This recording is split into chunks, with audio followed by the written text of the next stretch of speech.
There's a link on this man's page that says, "Look up any indictment." Part of the brand is built on it.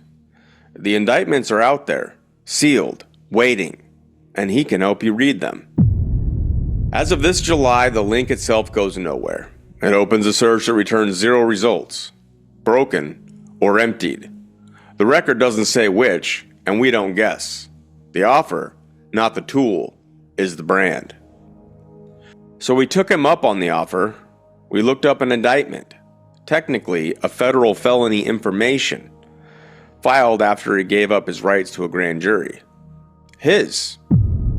United States versus Joshua Young, Southern District of New York. 1 count, conspiracy to commit bank fraud. He pled guilty. This is on the record. Before the documents, you're owed one fact about who's talking. The subject of this episode has publicly targeted the person who made it. Post to his audience, threats included, and he published this channel's real identity. That history is documented, dated by the platform's own timestamps, and preserved. We put it up front so you can weigh it, and then notice what it can't touch. Nothing in this episode rests on my word. Every load-bearing claim is a certified federal court record, cited on screen, and you can pull every page yourself for a few dollars. The piece doesn't ask for trust. The docket doesn't know who pulled it. If you spent time in the Q-adjacent corners of the internet since 2020, you may have known Skriptkeeper, Long Island rapper, occasional actor, and in his current form, a self-styled citizen journalist running the Script News Network. His own Patreon puts the product plainly, quote, "Decodes and breakdowns from cipher texts on boards. Q-drop decoding in the decoder's own words. The full catalog of the operation, platforms, followings, and revenue handles, comes later in this episode from live captures of his own pages." Before the decodes, there was the music. A hip-hop artist out of Holbrook in Suffolk County. Local TV in 2015, indie film credits after. Keep the geography in mind. It becomes the question every episode of this series has to answer. How do we know the man in the record is the man on the screen? The method never changes. What a public figure says about themselves next to what the certified record says. Where the record backs them, we say so. Where it doesn't, we show the page. Madison Marquette, Phil Godleski, Episode 3. I've been in 4 different jails. I started out with a federal case, wound up from MCC when they first got me. I went to MDC. I have bad back, so they sent me up to Valhalla, which is next. This is a testimonial series called Prison X, Scared Straight Format. His segment describes a federal case and a chain of custody through some of the hardest real estate in New York detention, ending in the medical wing at Valhalla. A bad back, he says, put him there. Dude that came in and he had to go to trial on his case, and he was fighting the case. He had a good lawyer and everything. But the thing in the back of his head was, if you blew trial, that's it. You know what I'm saying? You're gonna get life. So he's a big dude, well known, well respected. He went to trial and came back, and I've seen a lot of men been through a lot of things, man. I've been through a lot, and I've seen people that can handle things. You know what I'm saying? I handle stress, how you would handle stress, but seeing him the way he handled the stress, his whole demeanor changed when he got that life sentence. And I would never wish that on my worst enemy, because you can't see daylight. Give me death. I don't want life. The centerpiece of his story is another man's catastrophe. A co-detainee who went to trial, lost, and came back with a life sentence. It's genuinely affecting. It's also the only sentence in the entire segment he describes in detail. Across the whole segment, he narrates the sentence of a man whose case he watched and never once states his own charge, his own plea, or his own sentence. We pulled the docket. Now we can complete the story he started. March 2004, a criminal complaint names 3 defendants: Vernon Royal, Joshua Young, Carly Keat. The charge? Bank fraud. Young is arrested that April. One line in the bail record deserves attention because it's the kind of detail nobody invents. His release required, quote, an authorized release from custody in pen. When the federal case landed, he was already in custody in Pennsylvania. Remember, 4 different jails. The record, as you'll see, is oddly kind to that claim. That June, he waived indictment. In October 2004, he pled guilty to the single count, conspiracy to commit bank fraud. And Judge Denny Chin accepted the plea that December. The judgment names the victim, J.P. Morgan Chase. Total loss and restitution ordered, $238,559.87. Payable after release at 15% of his gross monthly income. And on November 10th, 2005, the sentence for a $250,000 bank fraud conspiracy. 1 month, followed by 5 months in a halfway house and 3 years of supervised release. Surrender by 2 p.m., January 6, 2006, with a recommendation for a metro area facility where he could receive vocational training. 1 month. Hold that number against the man in the Prison X chair. The nouns in his story may well be real. The weight is borrowed. If the sentence was short, the government's involvement in Joshua Young's life was not. Everything that follows comes from the probation office's own filings and Judge Chin's endorsed orders. 2006. Within months, he's dismissed from the halfway house. He pleads guilty to the violation. And here the record needs precision because even his own lawyer's letter got it loose. The judge's handwritten order underlined, the court is not revoking supervised release. The conditions are modified.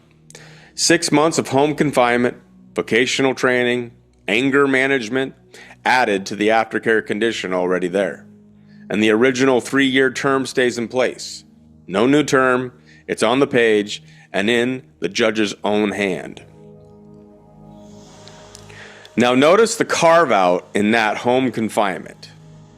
He could leave for employment, for vocational training, and, in the words of the court file, quote, his musical endeavors. A federal judge in writing in 2006 accommodating a working musician. File that away. It matters twice more tonight. September 2008, Suffolk County Police arrest him on 2 misdemeanor charges. He's arraigned and pleads not guilty. 2 things said plainly. These were misdemeanors. He denied them, and no document we reviewed shows how that local case ended. But what the federal file does record in the probation office's own memo, quote, Young has not reported the above arrest to the U.S. Probation Department. They found out from another district. The same memo sketches the life around it, living in West Babylon with his mother. An unstable job history. Work as a laborer for a chimney company. Positive drug screens, attributed in the file to prescription medication for a back injury. And nearly 3 years after sentencing, restitution paid $1,427 against the $250,000. February 2009, acting on a tip and on photos from his own MySpace showing him posing with what appears to be firearms, probation searches his residence. The inventory from their report, several BB guns, a machete, point-blank body armor, no actual firearm, no charge available on the armor, his explanation for the machete, preserved in the federal record, a tool for his job as a chimney sweep. He consents to a 1-year extension, same signature, Joshua D. Young.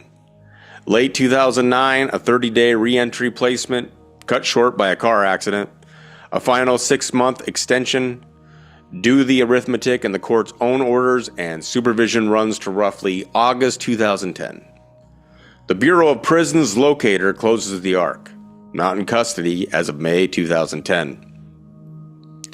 A 1-month sentence that became end-to-end roughly 4.5 years inside the federal system's orbit.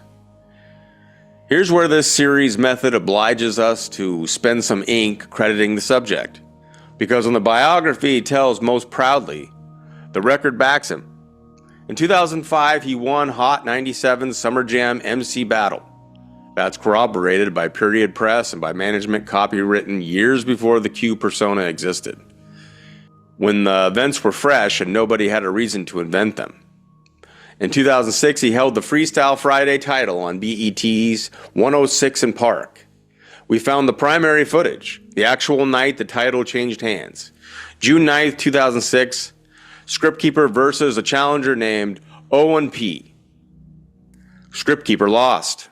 Yo, I ain't trying to sound racist, I like Eminem, but it's only one problem, you ain't him. You gon' be mad when Tigger announced you ain't win. He can freestyle little, but he ain't Jin. And yeah, you the champion, you rhyme authentic, but that chain gon' be on in 5 more minutes. Say he and G and he be rolling the kush. Tell me how he from the hood when he voted for Bush. Lyrically, you're not on point, that joint you just ripped. He wrote it in practice for 2 weeks while I was here ripping this. Script is so nice, you almost said Vanilla Ice. But that's the time I picked up the mic and made your life disappear like Christ. L.I. baby. Federal halfway house. I said judges, on the count of 3, turn over your cards. 1, 2, 3. By unanimous decision, we have a new champion. That's what's happening. That's how every Freestyle Friday reign ends. The champion defends weekly until beaten, and it takes nothing from the championship. His own current artist bio claims the title, quote, for 2 straight weeks, modest, specific, contradicted by nothing in the record. When a man's own account of himself is smaller than it could be, we print that too. Go back further and the record keeps cooperating. In 2003, period articles document a Long Island street racing documentary whose soundtrack included a Hit Squad studio recording from Parrish Smith of EPMD, quote, and a live freestyle improv with script. The EPMD connection he still talks about is real. One precision note, the period press describes a soundtrack contributor. His later PR upgraded that to co-creating the documentary. We state the corroborated version. The claims only wobble at the far end of the telescope. His 2008 management copy, written to sell him at his peak when the incentive to name every star was highest, lists gravediggers, young black teenagers, the Parrish Smith documentary. It does not mention Jay-Z. It does not mention Pharrell. Those names appear for the first time in a 2023 interview, 2 decades after the fact. We can't prove a negative, and we don't call an uncorroborated late claim a false one. We note the pattern, because it's documentable. The names inflate as the events recede. Now hold the 2 resumes side by side, because this is the finding of the episode. The music career the record confirms and the federal case you just watched occupy the same years. The fraud conduct ends in January 2003. The documentary press runs that February and May. He's recording with Parrish Smith in the gap between the end of the conduct and the arrest. He wins at the Meadowlands in 2005, the year Judge Chin sentences him. He holds the BET title in June 2006. 4 months into supervised release, the same stretch in which a federal judge is carving out his musical endeavors in writing. 2 autobiographies, both substantially true, running through the same man in the same years. He has narrated each of them to different audiences for 2 decades. On the available record, he has never told them in the same breath. Federal supervision ended around August 2010.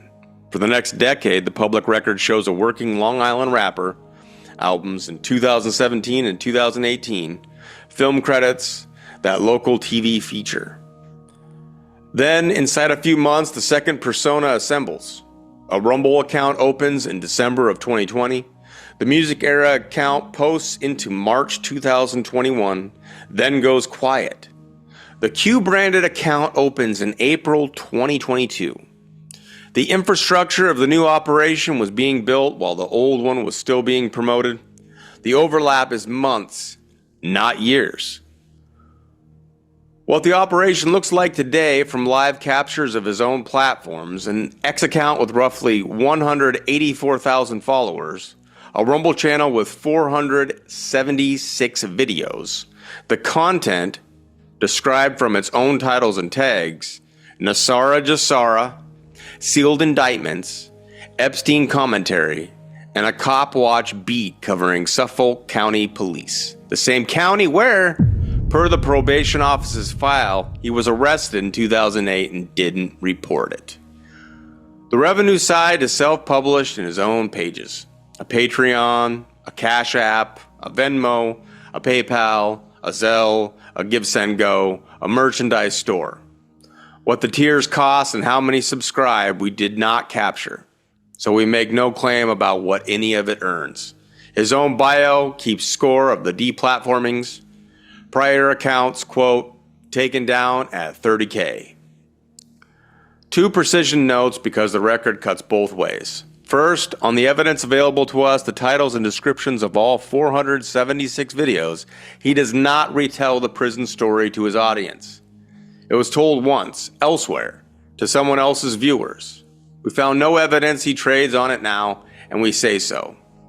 Second, the fraud case in this episode was adjudicated in 2004 and 2005. Nothing in his current output has been adjudicated as anything, and this episode makes no claim otherwise. And the music never stopped. It merged. The artist's catalog runs into the present, singles this year and last with titles like Psyop Slaying and Rabbit Hole, a top track called We the People, a June announcement, my album is done and on the way. The Battle Rapper and the Decoder are, at last, one act. Which returns us to the link that opened this episode. The man selling his audience the ability to look up sealed indictments has one federal case of his own, fully unsealed, sitting in a public docket, $10 end to end, and on all the available record across 476 videos and 33,000 posts. It is the one file he has never walked them through. So let's grade the Prison X story both directions, because the method is worthless if it only cuts one way. I started out with a federal case. True, fully documented, and then some. I've been in 4 different jails. Plausible, and the record does him a favor here. It supports at least 4 custody settings. The Pennsylvania custody and his bail conditions, a federal facility for 1-month term, the halfway house he was dismissed from, and the Brooklyn Reentry Center. 2 of those are community placements, not jails. But the count is defensible. The bad back, corroborated. And this is the finding a hit piece would bury. The probation office's own report attributes his drug screens to prescription medication for a back injury. It's in the federal record, and when the record backs the man, we print it. MCC, MDC, the Valhalla Medical Wing, unverified. All 3 are plausible given how federal detention works in New York, but no document in this case places him in any of those buildings, and we won't pretend otherwise. Those remain his claims accurately attributed. The hard time persona, the gangsters, the lockdowns, the wisdom of the yard. His documented time in an actual prison is 1 month. That world exists, and he may genuinely have brushed against it, but the story he performs is wearing a costume several sizes too big, and the tailoring is visible from the docket. And the omissions. Nowhere in his telling, the guilty plea, the bank, the $238,000, the $1,400 repaid, the halfway house dismissal, the unreported arrest, the search, on a program built on cautionary honesty, the most cautionary material never made the cut. Now, the part this series owes you every episode, how we know the man in the record is the man on the screen. 5 independent locks, 3 from the court side, 2 from his. 1. The court file itself documents the defendant's music career, that musical endeavors carve out. 2. The Federal Register number on the judgments returns a Joshua Young whose age matches, custody ending May 2010, exactly as the docket predicts. 3. Geography. A Smithtown defense firm, West Babylon, Bohemia, a Suffolk County arrest. His public origin, Holbrook. Every pin lands on the same square of Long Island. 4. From his own side. The payment handle in his episode descriptions is Venmo at Joshua Young 76. His legal name and the birth year the Federal Register implies. 5. One continuous artist identity from the music era through this year's singles, restating the same championships. And his signature on court documents 5 years apart, Joshua D. Young. One warning, and it's worth bolding. There is another, far more heavily covered federal defendant named Joshua Young. Louisville, Kentucky, 20 years younger. Different man, different state, different everything. Records get attached to the wrong people. This series exists because of that disease, and we won't contribute to it. Documents 23 through 26 in this docket are restricted, so the full scheme narrative isn't public without an archives request. Everything else you've seen is certified, purchasable, federal court record. Case number on screen the whole way. Quote, look up any indictment. On the court pitch, Skriptkeeper in this series agreed. Look them up. Look all of them up. The records are public and they're cheap, and they don't care about anyone's brand. That is exactly why the people who profit from imaginary sealed indictments so rarely encourage you to read the real, unsealed ones, including their own. Everything tonight is cited on screen and costs a few dollars to verify. This series doesn't ask its subjects for comment. The record speaks, and the record is checkable. If a certified document ever corrects anything shown here, the correction gets published on the record. Madison Marquette, Phil Godleski, Joshua Young, 3 brands, 3 dockets, 1 method. Read the record. D. Booma, Alt Media Crime Watch, on the record.